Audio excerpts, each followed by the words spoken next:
出水个好，嗰种解水两句啊，含你做参考。解水，解文水利。好比咱来研究100-200年前，台湾囡仔去读汉学，咱咧读啥？我知啦，国正你要讲硕士论文，毋是。咱今日来研究《千金谱》。见面《千金谱》甲咱讲，字是随身宝，财是国家丁。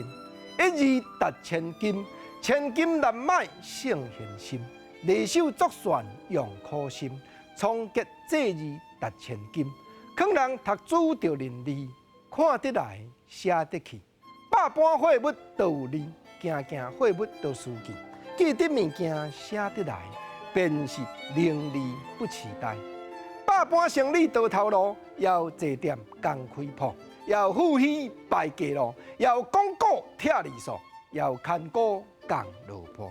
你甲听，千金宝起头安尼伫咧讲字是随身宝，财是国家丁。这两句伫咧解说讲啥哪一本册或者千金谱。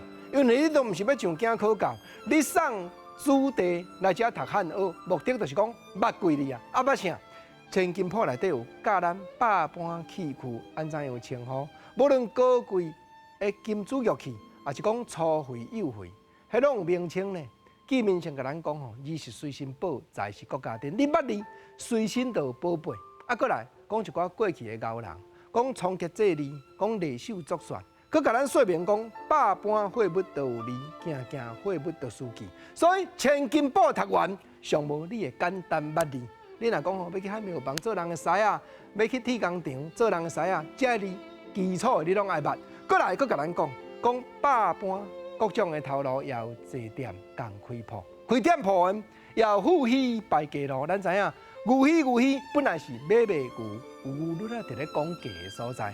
毋过到尾啊吼。